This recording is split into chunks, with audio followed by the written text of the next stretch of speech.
Assalamualaikum warahmatullahi wabarakatuh. Hai teman-teman, salam sejahtera bagi kita semua. Perkenalkan, nama saya Indah Nur Alfilaila. Saya termasuk mahasiswa UIN Seizu Purwokerto dari kelas 3 BKIB dengan nomor induk mahasiswa 2017101049. Di sini saya akan menjelaskan beberapa materi yang termasuk dalam mata kuliah Public Speaking dengan dosen pengampu, Ibu Dr. Umi Halwati MAG. Berikut materi yang akan saya bahas ada 4 subjudul, yaitu 1. Definisi public speaking, 2. Kekuatan public speaking, 3. Sejarah perkembangan public speaking, 4. Ciri-ciri public speaking yang baik. Baik, langsung saja materi yang pertama, definisi public speaking. Definisi public speaking terbagi menjadi dua, yaitu 1. Secara umum. Istilah public speaking sebelumnya dikenal dengan retorika karena pada mulanya istilah public speaking muncul di tengah para ahli retorika yang mengartikannya sama, yaitu seni atau keahlian berbicara atau berpidato sejak awal Masehi. Istilah public speaking tidak hanya diartikan sebagai kemampuan berbicara di depan umum saja, melainkan bagaimana individu menyampaikan pesan atau gagasan yang ingin diketahui audiens. 2. Menurut ahli. Menurut MC Burni JH dan Ernest J. Work, definisi public speaking adalah sebagaimana komunikasi gagasan dan perasaan dengan menggunakan lambang-lambang yang terlihat dan terdengar berasal dari pembicaraan itu yang berkenaan pemikiran dan gagasan dengan menggunakan lambang-lambang suara, kata-kata suara nada, dan isyarat. Selanjutnya, materi yang kedua, kekuatan public speaking. Public speaking adalah kemampuan berbicara di depan banyak orang, menyampaikan pesan yang dapat dimengerti dan dipercaya oleh pendengarnya.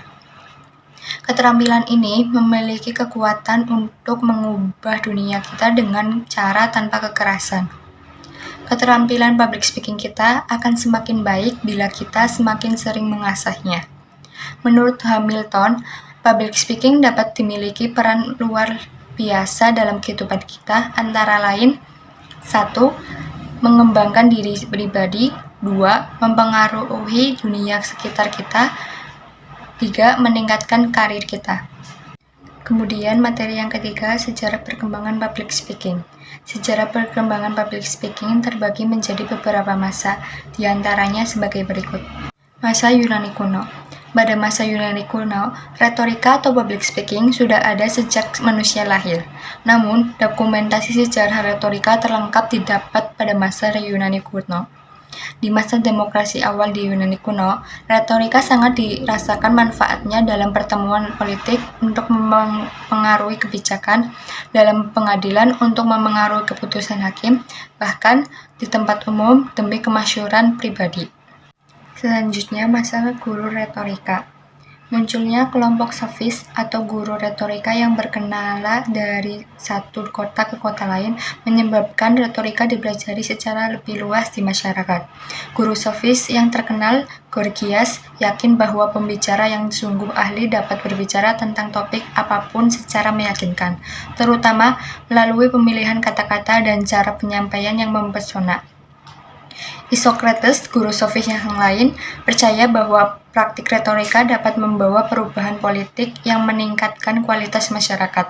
Namun, bagi Plato, retorika hanyalah kata-kata memesona yang hampa. Kemudian, retorika Aristoteles.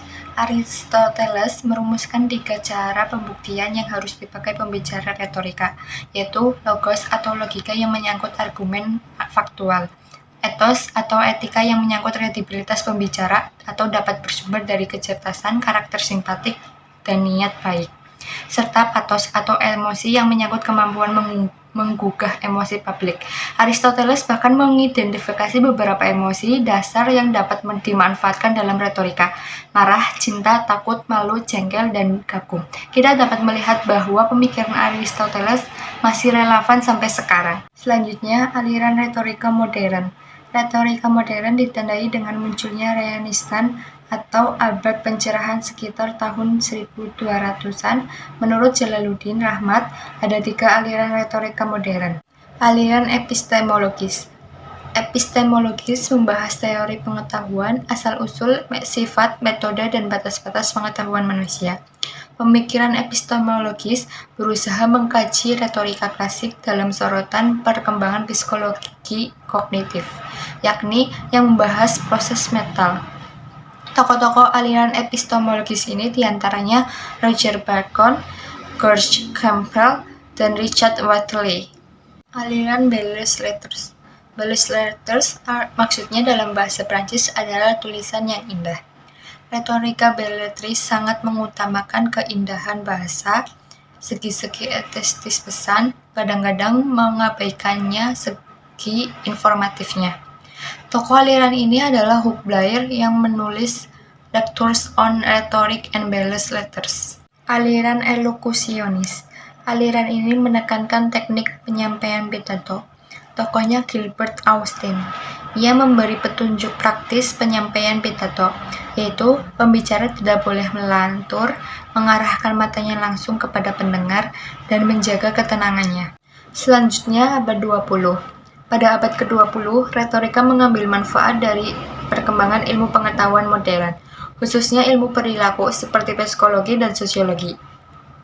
Istilah retorika pun bergeser menjadi speech communication, atau oral communication, atau public speaking.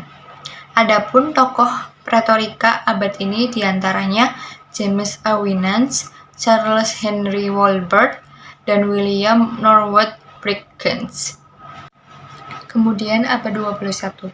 Perkembangan publik di abad 21 ini masih berlangsung hingga tidak lagi terbatas pada retorika dengan kata-kata, tetapi juga retorika visual melalui simbol-simbol lain, seperti foto, film, atau arsitektur bangunan.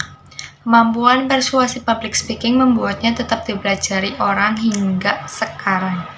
Sampai abad ini, kita masih bisa menemukan banyak tokoh yang berhasil mengubah dunia berkat kemampuan retorika mereka, seperti Winston Churchill, John F. Kennedy, Charles de Gaulle, Martin Luther King Jr., Mahatma Gandhi, dan Soekarno. Selanjutnya, materi yang terakhir, ciri-ciri public speaking yang baik. Di sini terbagi di antaranya dasar utama dari public speaking. 1. Jujur. Jangan mengarang fakta saat berbicara, karena saat Anda diketahui tidak bicara jujur, sulit untuk bisa mendapatkan kepercayaan lagi dari audiens. 2. Sikap yang benar. Bahasa tubuh yang tepat membuat Anda dipercaya. Kata-kata bisa berbohong, tetapi gerakan tubuh manusia hampir tidak bisa berbohong. 3. Tertariklah pada materi pembicaraan. Semakin Anda bersemangat saat membicarakan materi Anda semakin menarik juga penampilan Anda. 4. Terbukalah terhadap diri sendiri. Jangan alergi terhadap kritikan. Terus perbaiki penampilan sampai mendekati kesempurnaan. Selanjutnya, komponen public speaking. 1. Komunikator. Pembicara harus memperhatikan teknik-teknik dasar public speaking yang meliputi teknik vokal dan verbal sehingga dapat menampilkan showmanship. 2. Pesan yang disampaikan. Pesan yang disampaikan harus singkat, padat, dan mudah dicerna. Teknik menyusun dan meramu materi presentasi mutlak diperlukan. 3. Audiens. Pembicara harus cerdas dalam melakukan analisis audiens, minimal analisis psikologi dan demografi. 4. Media penyampaian pesan. Media berperan sebagai sarana pembantu penyampaian informasi. Media yang bisa digunakan dalam presentasi seperti media grafis, fotografi, audio, video, dan lingkungan. 5. Feedback. Dapatkan feedback dari audiens dengan mengamati bahasa tubuh mereka. Apakah mereka mengantuk, bosan, cemas, atau audiens antusias dengan bertepuk tangan, berpartisipasi menjawab pertanyaan, atau aktif memberikan respon. Berikut daftar pustaka yang saya jadikan referensi materi. Demikian yang dapat saya sampaikan. Mohon maaf apabila ada banyak kesalahan dan tutur kata yang kurang berkenan di hati. Semoga bermanfaat dan terima kasih. Wabillahi taufiq wal hidayah. Wassalamualaikum warahmatullahi wabarakatuh.